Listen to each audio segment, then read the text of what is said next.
Welcome to the Creative College Journey podcast, the place to help raise awareness on the many pathways to a creative life and education and how college might be a part of it.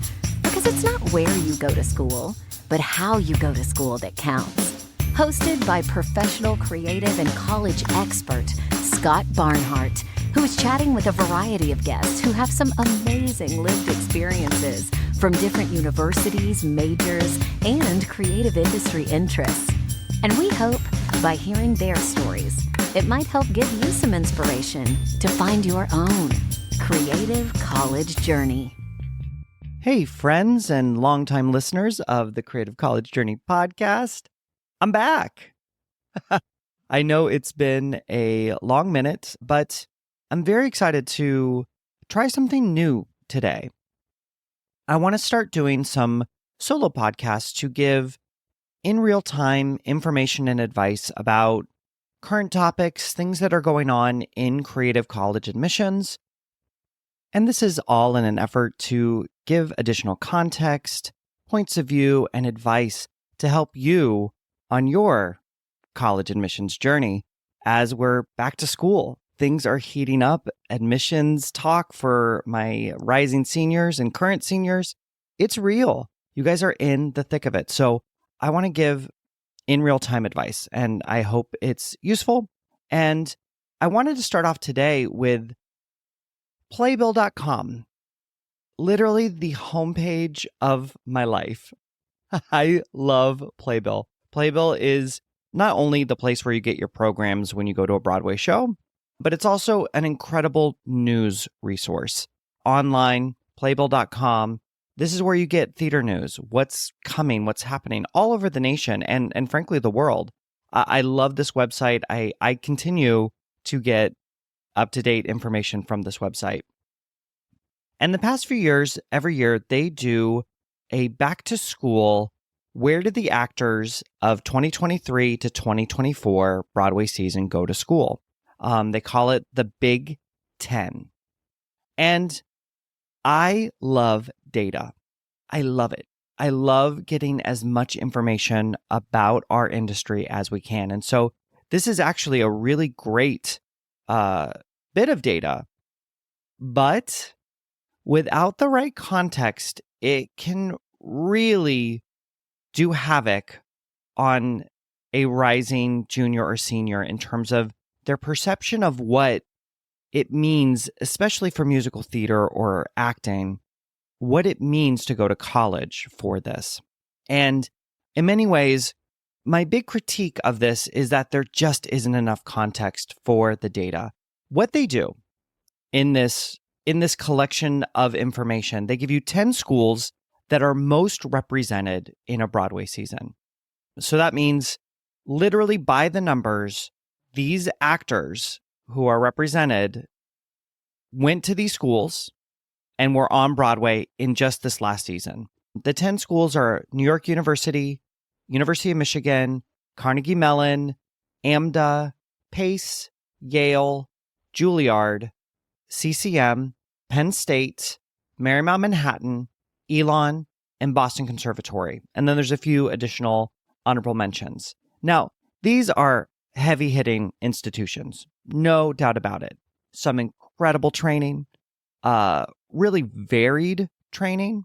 But here's the trick of reading this information is you see just a big old list of names, and we don't really have any context about the school, about the program styles, about the history. It's just these are alumni who are on Broadway this year. So it makes perfect sense when you look at a school like NYU that it would be number one. Not necessarily because of its training. Certainly the training is one contributing factor. But we actually have to look at a much bigger scale and the multiple factors that lead to someone getting into a Broadway show. And maybe there's some correlation to a college, but not entirely, right? Location.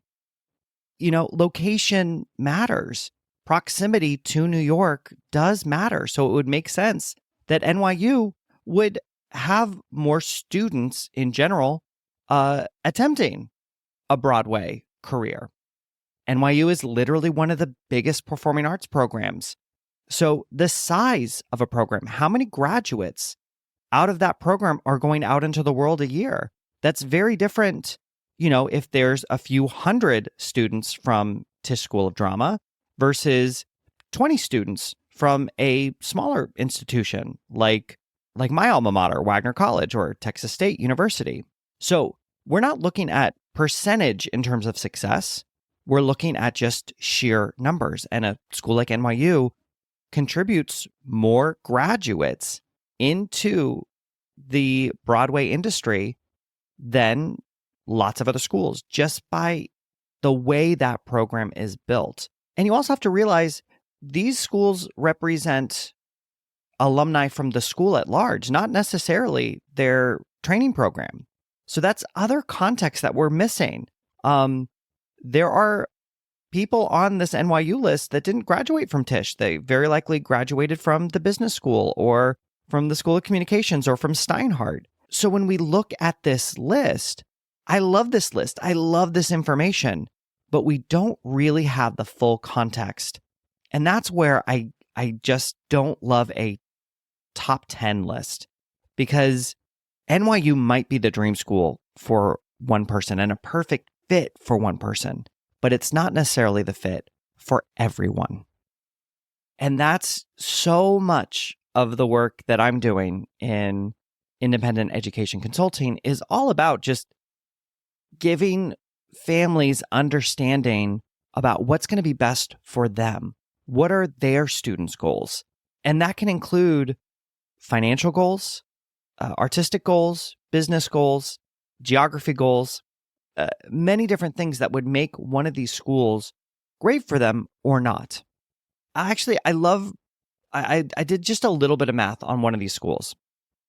So CCM, and again, you see this list, lovely, amazing actors. The fact is CCM is one of the oldest programs. It's the first college in America to have started a traditional BFA musical theater program. It started in 1969. So the school has literally been in existence for 55 years.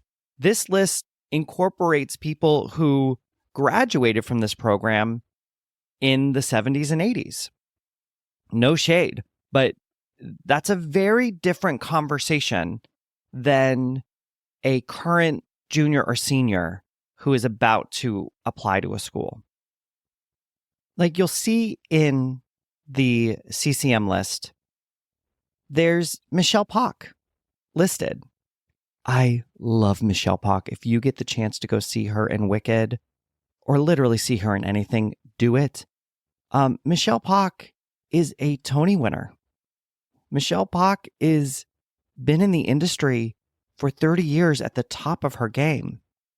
Her ability to be in a Broadway show in this past season has very little to do with the fact that she went to CCM, right? That has everything to do with her long-term career trajectory. And remembering that this is a marathon career, not a sprint. And while it's lovely to sort of acknowledge that they went to college at CCM, I think it's really important to also remember, especially for those folks who are reading this article, who this article is targeted for, this might be a very different list if we looked at people who made their Broadway debut in the past year and what schools did they go to. Things that sort of maybe are more relevant to an industry-hungry student thinking about schools, because it just, this is where this block data, but just sort of skews the actual reality of the industry. So again, if you look at a school like CCM, if we do a basic math, let's say they had 20 graduates a year for 55 years. That's 1,100 graduates over the course of these last 50 years. And 37 are represented on Broadway in the past year. That's a 3% success rate. That number A 3% success rate, I think, is much more realistic for anyone walking into this entertainment industry. And that's not to scare you, but it's to give you more accurate data. This is a hard industry to get into regardless, right? So really taking that into consideration, because what I see happening with a lot of these schools and the want to go to a highly rejective conservatory program is that there's a sense that, oh, if I get in, then the rest of it's going to be easy. And that's just not the case. The industry, getting into working, trading your talents for cash money, is very different than getting a degree in a topic. They are not completely intertwined. And I think there's a deep misunderstanding about what a college degree can and cannot do for a young aspiring working actor. Again, I start to sound like doomsday, Chicken Little, the sky is falling. That's not my intention at all, but it is to sort of lower some of this pressure as you're going into this, because I actually think this list sort of causes some inaccurate points of view without proper context. Another thing that just doesn't come up is like Yale is on here, and Yale doesn't have a training program for their undergraduate degree. The training program is in their master's level degree. So many of these schools also have master's programs or bachelor's programs. They don't all have BFAs. They all have different things going on. And this is why use this list as a jumping off point. But remember, as you're going into this college season and as you're finalizing your list and clarifying it, you have to start with your goals, right? And when I look at this list, when I work with clients, usually out of this 10, any one given client, once we've talked about their goals and what they're after, really only 2 or 3 of these are going to make sense for them for any number of reasons: financial, academic, artistic, kinds of training, the ability to double major, study abroad programs. There's lots of different things that will sort of like make up their algorithm that would make the perfect school. And often, one of these top 10 schools will fit on it, but not all 10. In fact, I don't think in the years that I've been doing this, I've had a student or a client apply to all 10 of these top 10 schools. So this is the key, is you have to take this information with a big old grain of salt, try to get the context that you need. And then as you're going into this college process, I implore you, find out your key criteria. What are the 3 to 5 things that are deal breakers for you in your pursuit of a college creative degree? Is it the style of training? Is it the financial cost?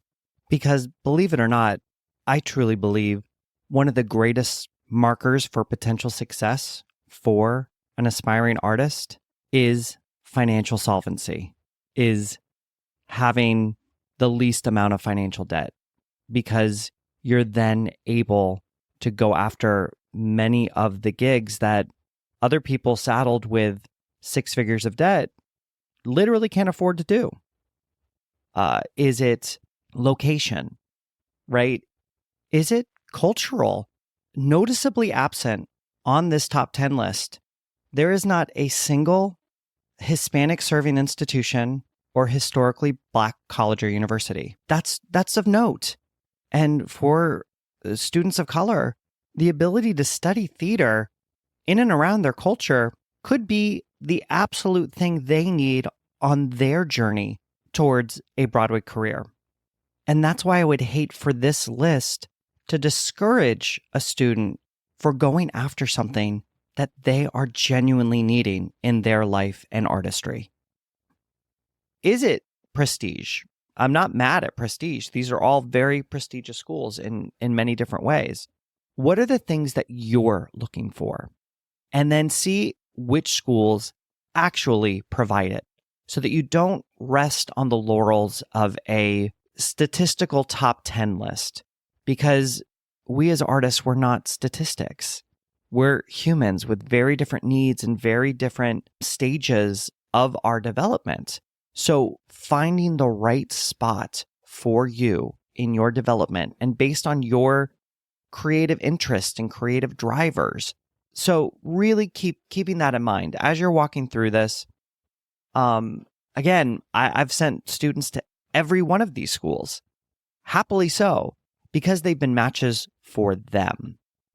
And that's the key when we start to deal with sort of big data like this, is how do you read it? How do you get into this? How do you look at that? So that's just my hot take on a recent article on Playbill.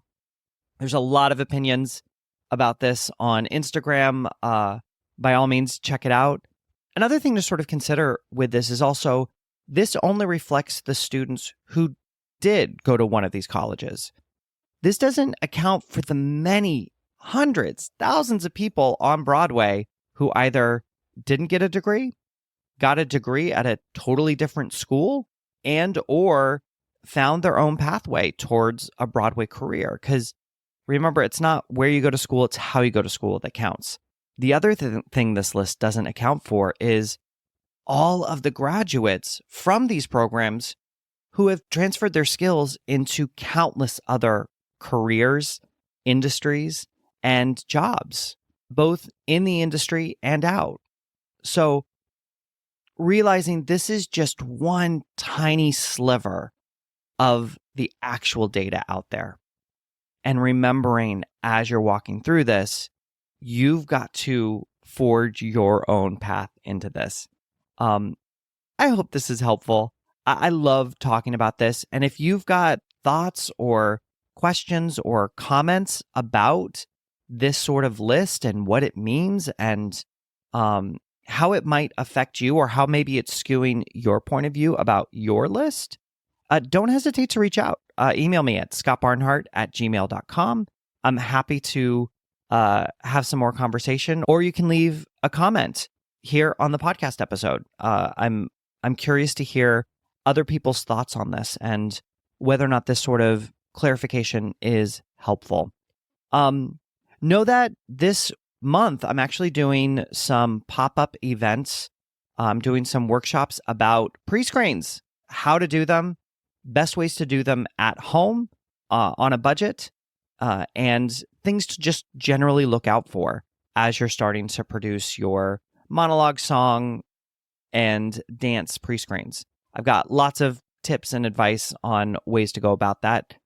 If you want to learn more about that, just head over to my website, creativecollegejourney.com, and sign up for the mailing list, and you'll get information on how to access those dates and that information. That's another episode of the Creative College Journey podcast. We hope this In the News episode with me, Scott Barnhart, was beneficial to you, and I want to thank you for taking time out of your busy day to listen.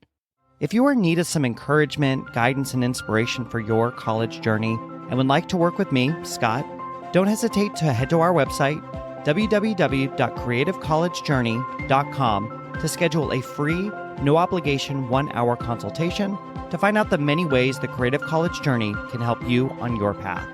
You can also find Scott Barnhart on Instagram at Scott Barnhart. If you enjoyed the show, please rate and review us on Apple Podcasts. It really does help others find us. And be sure to come back in the coming weeks for more discussions and interviews about creative college admissions, lowering the temperature on the process, and the many industry pathways and transferable skills that a creative education and life can offer. Don't forget, it's not where you go to school, but how you go to school that counts. Thank you.